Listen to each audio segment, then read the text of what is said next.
What's up guys, Mike here, the Detroit Borg, and I'm really excited to bring you this video taking a look at the LG V20. So this is an early preview unit, so this is not the final release product, so I'm not going to do a full review in this video. I just want to show you the hardware and all the software features that are available with this device. Now this is a sequel to one of my favorite smartphones from last year, the V10.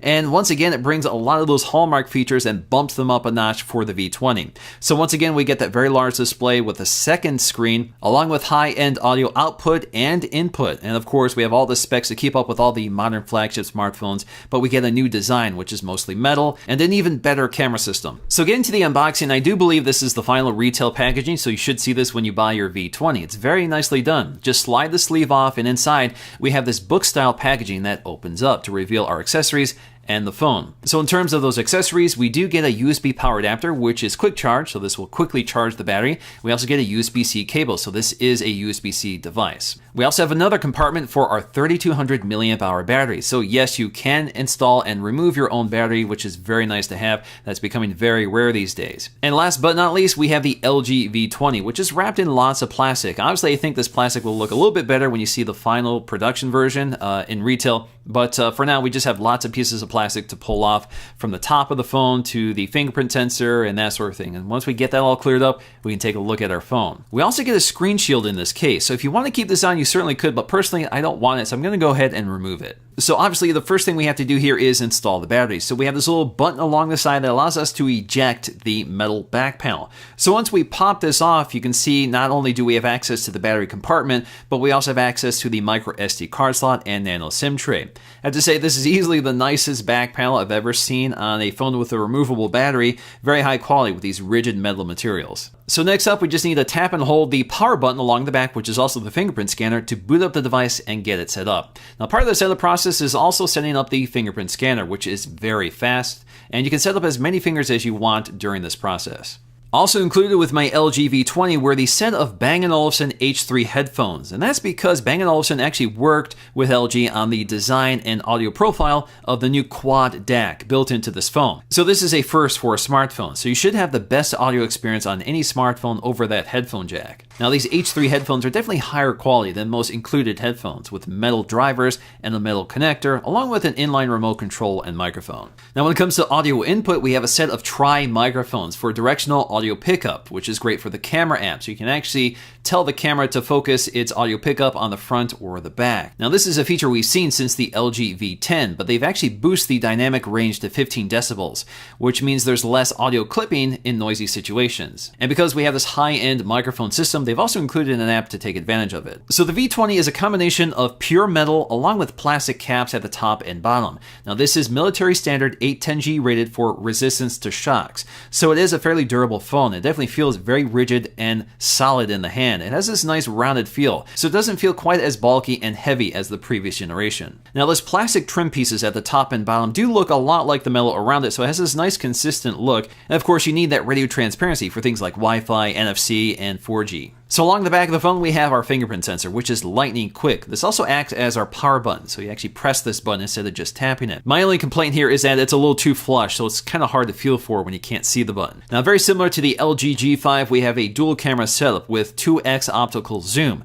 So one camera is a standard 60 megapixel sensor with an f1.8 aperture, while the secondary camera is 8 megapixels with an f2.4 aperture. Also included is optical image stabilization, a dual LED flash with laser and phase detection autofocus. Now the great thing about this camera system is that you can get these very wide shots, which are significantly different than the standard camera. So you can see the comparison here when I took a few shots in my front yard. So you can see quite a bit in one shot versus a standard view. This also works in video, so you can switch between the wide angle and standard view lens. You can even pinch in and out to zoom if you want, but this allows you to quickly adjust your view even while recording video, so you're not locked down to one camera or the other while recording. And of course, with 4K video recording and optical image stabilization, video detail is excellent and smooth. On the front, the display is very similar to the V10 from last year. We have a 5.7-inch Quad HD IPS LCD display with a pixel density of 513 ppi. It's a very bright and sharp display. But of course, we also have this secondary display on the top, which is 2.1 inches with a resolution of 160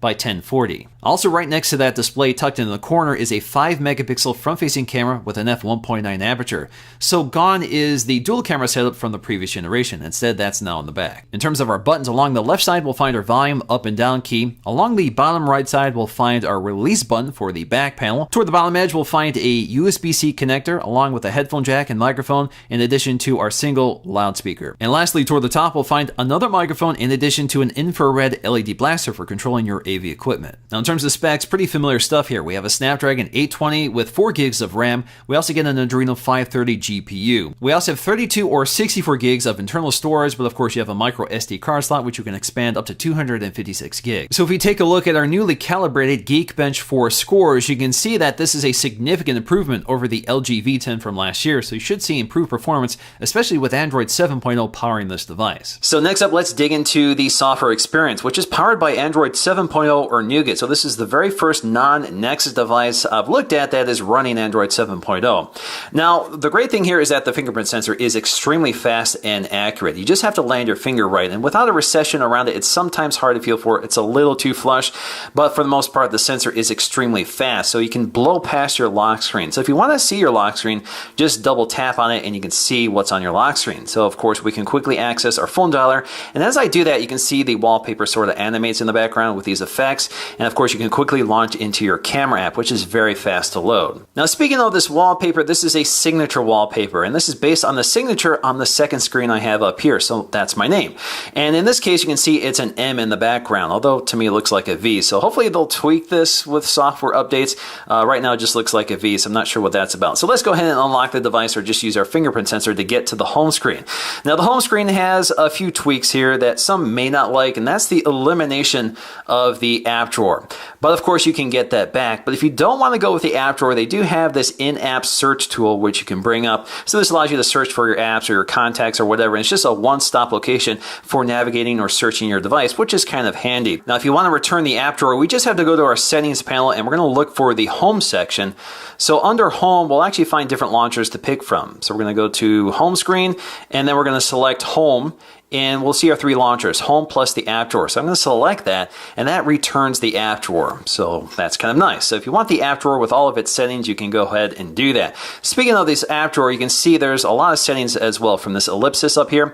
So we can view apps by name, download date, or custom, so you can arrange them as you want, which includes foldering. You can also hide certain apps. So if you want to hide some of these apps, you can go ahead and select them, and once you do so, they'll disappear until you unselect them under hide or show apps. You can also edit or uninstall apps. So for apps that you can uninstall, you'll see that little X next to them. We also have some home screen settings, and under home screen settings, we have a lot of features such as Smart Bulletin, which is off by default. You can also change the wallpaper, the swipe effects, and allow home screen looping. So I've gone ahead and turned on Smart Bulletin just so we can show you how that looks. Now basically, this is an aggregator of all your sources, such as your calendar, your health information, even your remote controller for operating that IR blaster up top. So that's kind of nice to have it right here. Evernote, which is a third-party app that plugs in here as well. Smart Settings, which allows you to automatically automate some of the functions on the phone depending on your location or circumstances. And of course, you have your music player down here as well. Now, if you tap and hold on the home screen, you also get to an editor. So you can drag and drop your widgets, apps, or change your wallpapers. So you can see the live wallpapers that are available. You can even use 360 wallpapers, which basically allows you to load these 360 images and apply them to the home screen, and that will move with your hand. So as you move the device around, it moves in the background, which is kind of a neat feature. So taking a look at our notification shade, it does pick up some of the design traits of Android 7.0 or Nougat with those edge-to-edge notification panels, and of course you can expand them out to see more information. Up top, you can see all of our quick setting toggles just by expanding them out like so, and you can see we have a top row up here which has all of our favorites in the first 5. Now, if you want to modify these, of course you can. Just go to Edit, and you can move them around, or if you want, you can also drag and drop them out of the window here to hide them from view. And again, you can just drag and drop the ones you want in that first 5 up top. You can also turn off some of the toggles that appear here as well, such as the brightness or volume sliders, in addition to the screen sharing and file sharing buttons. So when it comes to our brightness or volume controls, you can see that they only appear in this abbreviated view, and if you swipe up to open up, they disappear, and instead you get screen sharing and file sharing. So screen sharing obviously just allows you to broadcast the display of this device as well as audio to a wireless TV or monitor. We also have file sharing, which we can turn turn on and off. This basically allows other devices to connect to content on this device so you can access things like photographs, music, or whatever. Of course, we have lots of features up here like Capture Plus, which will do a screen grab for us. So this allows us to annotate a screen grab and save this to our camera roll if we want, and then you can also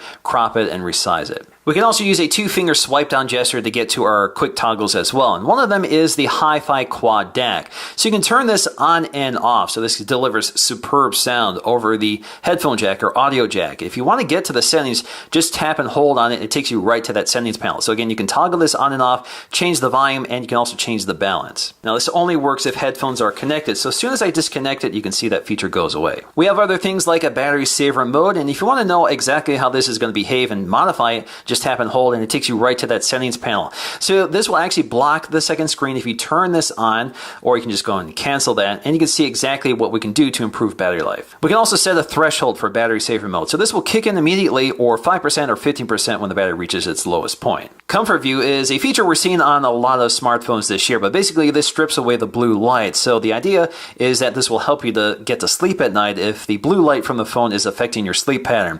And of course there are settings here as well, just tap and hold to get to them. So we have different intensities we can pick from, low, medium, or high. So if you want a really orange look, this will help. And then we also have black and white, which strips away the color.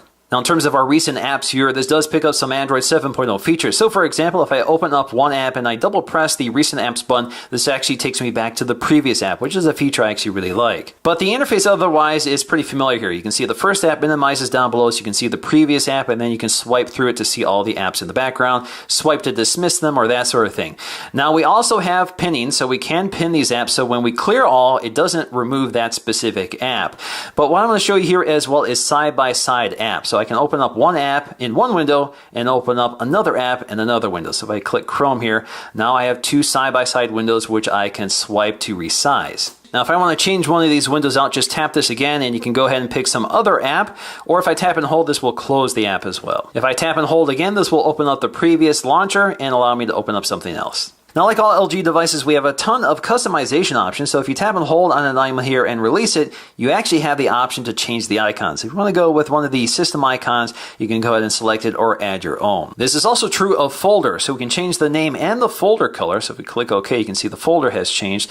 And we can also add apps from here as well. So if you just want to check the apps you want to add to this folder instead of dragging and dropping them, you can do that as well. So at the very top of the device, we have our second screen. And there's lots of features here. We've seen most of these since the LG V10, but it's always nice to have them.